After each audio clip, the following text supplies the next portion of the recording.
V Društvu za pomoč prezgodaj rojenim otrokom skrbijo za nedonošenčke. Po 50 letih letalo Libis 180 znova med oblaki. Leonizem v Sloveniji praznuje 30 let. Spoštovane gledalke in gledalci, lepo pozdravljeni in vabljeni k ogledu osrednje popraznične informativne oddaje TV As Dogodki. Aktualna dogajanja in pogovori v 3 reportažah. Vabljeni k ogledu. Pandemija je zelo otežila delo Društvu za pomoč prezgodaj rojenim otrokom, ki deluje v okviru ljubljanske porodnišnice. Društvo za pomoč prezgodaj rojenim otrokom pomaga staršem in dojenčkom, ki so bili rojeni pred rokom. Na leto se po podatkih društva v Sloveniji prezgodaj rodi nekje 7% otrok, kar pomeni okrog 1400 dojenčkov. Pogovarjali smo se s tajnico društva Mimi Korelc. Kako je potekalo delo med pandemijo? Ja, na enoti za intenzivno nego nedonošenčkov smo imeli kar poostrene ukrepe, seveda. Obiski so bili omejeni samo na mamice. Tukaj je bilo kar malo psihično naporno za starše, ker v bistvu očetje niso mogli biti v podporo mamam, ko so mogoče potrebovali najbolj psihično podpore strani partnerja. To je bil v bistvu najbolj tako naporno za starše. Za nas seveda, ker je delo še vedno poteka stalno v maskah. Na oddelku je toplo in nam je stalno vroče in pa trenutno smo tudi polno zasedeni, kar nam tudi otežuje naše delo. S katerimi težavami so se soočali v času pandemije? Seveda, v tem času smo se občasno soočali tudi s težavami z dobavljivostjo materiala, ker potrošnja je velika in niso nam uspeli pravočasno dostaviti material. Koliko otrok pa je trenutno na oddelku? Trenutno se zdravi na našem oddelku okoli 30 otrok.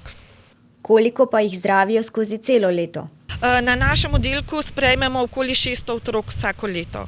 Od tega je seveda določen procent donošenih otrok, ki imajo ob rojstvu težave, seveda je pa 90% je pa nedonošenčkov, ki so pa različne gestacijske starosti. Načrtovali so nekaj dogodkov, med njimi vsakoletno srečanje v Mostecu.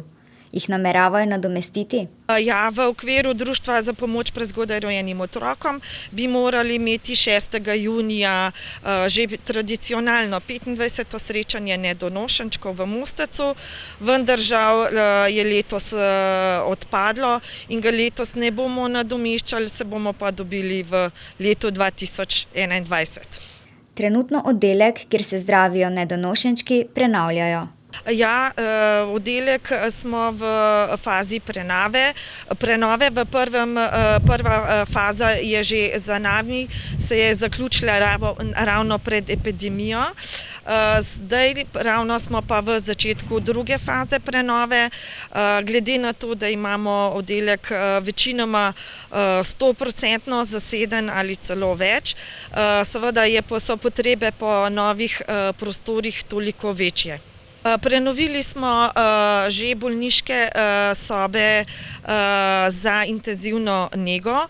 Trenutno je v prenovi del porodnišnice za širitev oddelka. V tretji fazi pa bodo še pride v poštev prenova, se pravi pomožnih prostorov za osebje in pa za osebje oddelka. Na oddelku se zdravijo dojenčki iz cele Slovenije. Mi zdravimo nedonošenčke iz cele Slovenije, razen morda iz okoliša Maribora, ki pokrivajo svojo z eno manjšo enoto. Seveda pri nas pridejo nedonošenčki kot rojeni v lokalnih porodnišnicah, seveda pa strmimo k temu, da bi prišle od porodnice, katerim grozi prezgodnji porod, že prej v porodnišnico Ljubljana in da rodi v porodnišnici Ljubljana, ker je sam transport za nedonošenčka zelo stresen. Ali se pri njih zdravijo tudi otroci iz Pomurja? Tudi nekaj primerov iz Pomurja, seveda. Na murskosoboškem letališču je po 50 letih znova poletelo restavrirano letalo Libis 180. Na murskosoboškem letališču so predstavili restavrirano športno-turistično trisedežno letalo Libis 180. Letalo je po 50 letih ponovno poletelo in sicer po zaslugi Društva restavratorjev letal veteranov Maribor in njihovega predsednika Branka Bunderle. Obnova letala, ki so ga izdelali v ljubljanski tovarni Libis, je trajala več kot 10 let. Gre za zadnje in edino letalo, ki še obstaja tega modela. Zbrane je najprej nagovoril župan Mestne občine Murska Sobota, dr. Aleksander Jevšek. Kako mi je kar odleglo, ker ugotavljam, da nisem edini cepljen na starodobna vozila in na tehnično kulturo, da je tu še eden, Branko Bunderle, iskrene čestitke za ta izdelek. Za skupino namreč somišljenikov obnavljamo starodobna vojaška vozila in povsem razumem tudi avtorja te rekonstrukcije ali renovacije, ko se ob 3 zjutraj zbudiš pa študiraš v kakem šraufu, kam ga boš dal in ne moreš spati do 6 zjutraj in potem najdeš rešitev in ko je izdelek zaključen, seveda je zadovoljstvo toliko večje. Zadovoljstvo je tudi zaradi tega, da je krstni polet tukaj v Rakičanu na našem letališču. Izjemno sem ponosen na naše, ki delujejo v tem klubu in hvala še za zadnji zahvalni polet, katerega sem imel tudi sam priložnost doživeti za vse, ki so najbolj pripomogli k temu, da smo dali prvo rundo covida skozi. Peter še posebej, hvala za povabilo. In gledajte, moderni letalski center, ki se nenehno izpopolnjuje, ima zelo dober občutek tudi za tehnično kulturo in eno je z drugim povezano. Torej, čestitke še enkrat, gospod Bunderle in vsi, ki ste pomagali, ker to je plod verjetno timskega dela in miren let in se dobro želim vsem, ki ste tukaj. Predsednik Aerokluba Murska Sobota, Peter Podlunšek, je ob tej priložnosti povedal. Prvo, iskrene čestitke, Branko, za tale masterpiece. In moram ti povedati, da smo vsi tule v Aeroklubu Murska Sobota in jaz osebno neizmerno ponosni nate, ker vemo, koliko truda je bilo vloženega in da se nekdo v teh časih loti takega projekta je že v bistvu občudovanje vredno, da ga pa izpelje pa še toliko bolj. In želim ti predvsem, da boš dolgo leto in da nas boš še marsikdaj obiskal na tem našem prekrasnem letališču v Murski Soboti. Še enkrat iskrene čestitke. Letalo Libis 180 je prvo letalo, pri izdelavi katerega so poleg lesa uporabili tudi plastiko. Prav to isto letalo je nastopilo v slovenskem kultnem filmu Vesna, registrirali pa so ga v Beogradu, saj nosi jugoslovansko registracijo. Branko Bunderle je o poteku restavracije in samem letalu povedal. Če vam čisto vse povem, kako je to potekalo, mislim, da bi po 1 uri ali pa malo prej me vsi všli, zato ker lahko bi govoril cel dan, če sem ga delal 10 let, oziroma smo ga delali, jaz, mi in vsi vi, kateri ste mi pomagali. Vsi člani Društva restavratorjev letal, kateri ste mi stali ob strani, najbolj pa družina in vsi ostali člani, prijatelji, letalska srenja, katera se je tu nabrala, ogromno je tudi opravičenih, kajti vedete, danes je delovni dan in jaz povsem razumem to zadevo, kajti sam sem že 9 let v penziji in si, da ne rečem, danes več ne bi drugače mogel predstavljati, če bi bil v službi, da bi lahko izvedel takšen projekt. Res je, projekt je trajal 10 let, vloženega je bilo preko 4000 ur mojega dela, par 100 ur dela mojih prijateljev, kateri so različni po svojih sposobnostih, znanju, tistega, kar pač jaz nimam, ker vse vi sami veste, da vsi nismo za vse, so pomagali, da smo pripeljali to zadevo do konca. V vseh teh letih se je dogajala nekakšna amplituda. Začeli smo z projektom ali letalo urediti in ga narediti takšnega, da bo za muzej, ampak pritiski so v trenutku tako močni postali, da so fantje, ko so rekli, pa čisto malo še stisnimo, pa je to za vzrak. In pod sloganom Slovenski Libis nazaj na slovensko nebo smo se striktno odločili in začeli zadevo, kot se temu reče, smo rekli, da bomo v kratkem času, ampak dolgoročno bomo pa to letalo spravili v zrak. In tako smo ga.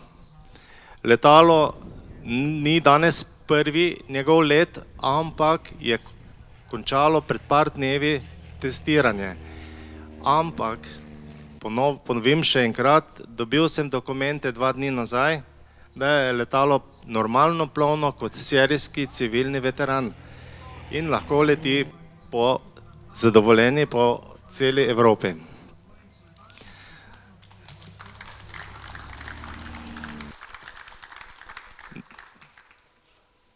Testno letenje, katero se je končalo v prejšnjem tednu, je trajalo 4 ure z 20 pristanki.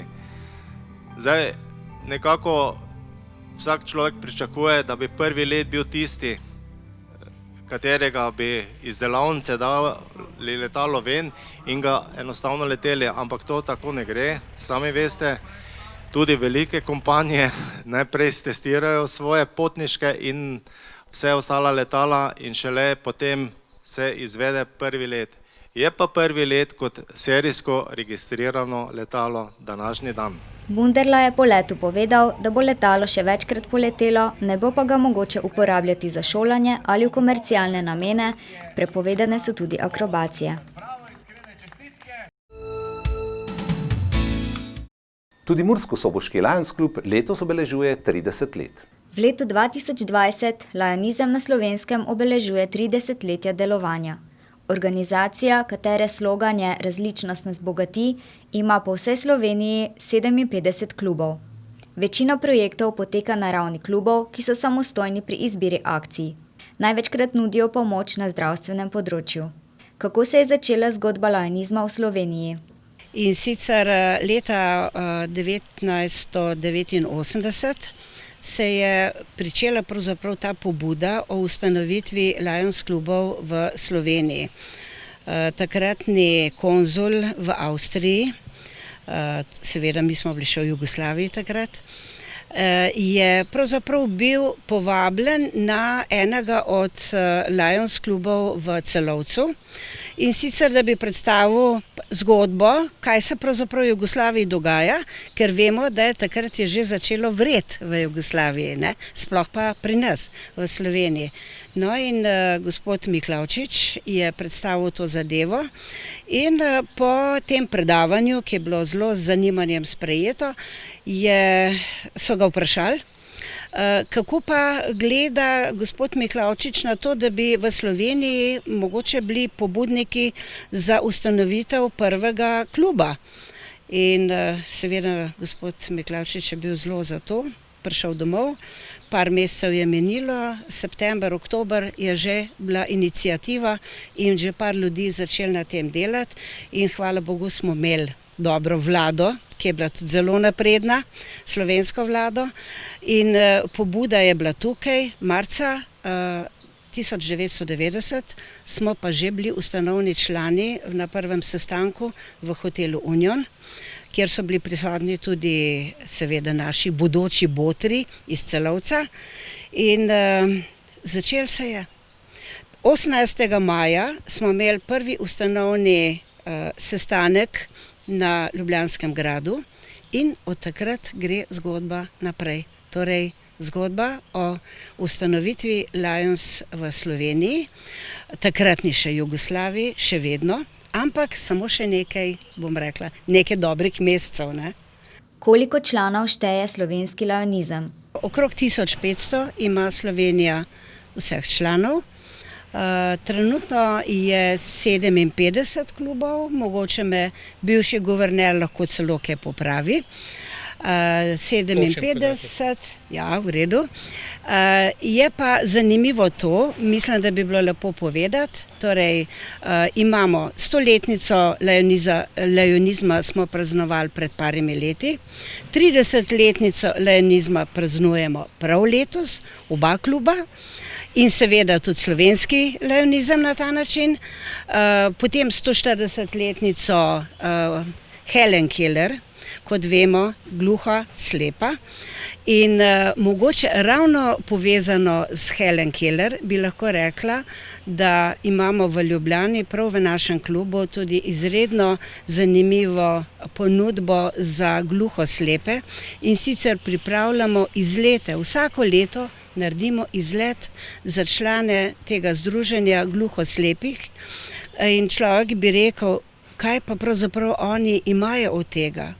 In zdaj pripravljamo izlet, kjer bojo lahko vonjali cvetje, alpsko cvetje. To se pravi, videli ga ne bojo, slišali ne bojo, ampak ga bojo vonjali in potem lahko tudi okušali. To se pravi, ena izmed zelo lepih gest tega našega kluba je prav gotovo ta dogodek za gluho slepe. Nekako istočasno se je začela podobna zgodba tudi v Murski Soboti. Zelo preprosto, zelo efikasno in brez kakšnega velikega filozofiranja. Kolega, dr. Jože Magdič, je to idejo tudi preko Miklavčiča in ostalih zvedel. Poleg tega je bil pa še evangeličanski duhovnik krčmar Aleksander iz Bad Radkersburškega Lions kluba, ki nas je nagovoril in smo rekli, zakaj ne bi tudi mi s preprosto mislijo in željo pomagati pomoči potrebnim. To je bil tisti naš moto. On tudi ni razlagal, kolega Magdič ni razlagal do potankosti, kaj vse to je, ampak gre za pomoč tistim, ki so nekje potisnjeni, ne po svoji krivdi, na obrobje dogajanja v sredini, kjer živijo. In tisti, ki so pa poklicani, da bi naj to uredili, pa vsega niso mogli, ali še kakšen drugi razlog, popustimo to. No in 21 somišljenikov je brez kakšnega velikega pompoma se zbralo, organizirali smo Lions klub, je pa že takrat nastalo nekaj težav pri registraciji kluba. Namreč Lions klub, kot Lionsi, sedežem v Ameriki, to je zdaj takoj dišalo po kakšnem takšnem sumljivem druženju, ne. Tako da se, če se jaz dobro spomnim, ker sem tudi ustanovni član normalno, da so zavrnili osnutek statuta, mislim, dvakrat. No in pol s pomočjo urgence, ne, z centrale, žal je takrat že to tako bilo, Janeza Bohoriča in ostalih, so tu na upravni enoti tudi nekje pogruntali, da mi nismo žleht pa tisti, ki si nekaj izmišljujemo, pa nobena združba elite, ampak smo zato, da pač hočemo pomagati po svojih zmožnostih, ker to je zdaj tudi omejeno, koliko se lahko pomaga. In smo lepo pridno se začeli sestajati, organizirati razne prireditve, kjer smo pa dobropis oziroma inkom, ne, pri teh zadevah smo pa podarili tistim, ki smo jim ocenili, da jim je za pomagati. Jasno so bili pa tudi druge informacije zaprosilo določenih tistih, ki so bili res v hudi stiski, finančni pa tudi še kakšni drugi. Vendar, če je človek v zagati in če ima težave, jih težko izjasni nekomu, ker je to pač ena takšna lastnost, da jih je sram, recimo. Mi smo preko tega šli vse in v okviru teh 30 letih delovanja, 1. december leta 1990, nekaj mesecev za Ljubljančani, smo ta klub registrirali, se udeleževali redno mesečnih sestankov, prirejali tiste prireditve, za katere smo mi v tem ambientu pomurskem uspeli pridobiti tudi zadosti auditorija, ne, to se pravi poslušalce, gledalce, recimo koncerti, božični, novoletni, to je znana stvar.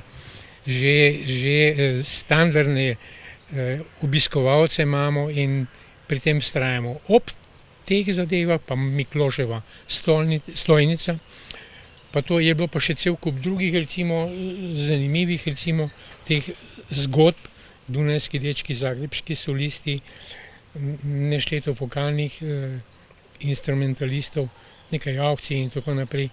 Vendar, zdaj bom povedal, da kakšnih enormnih vsot, tako kot morda nekdo, ki je v bogatejšem predelu tudi z imučnejšimi člani, ne, to z vsem spoštovanjem mislim tudi na kolege, kolegice, prijatelje z Ljubljane, ni bilo. Mi imamo občutek, da nikoli nismo niti želeli ne tekmovati, ampak kaj bistveno dati na to, koliko daš, glavne, da daš. Ker marsikomu je tudi na smeh,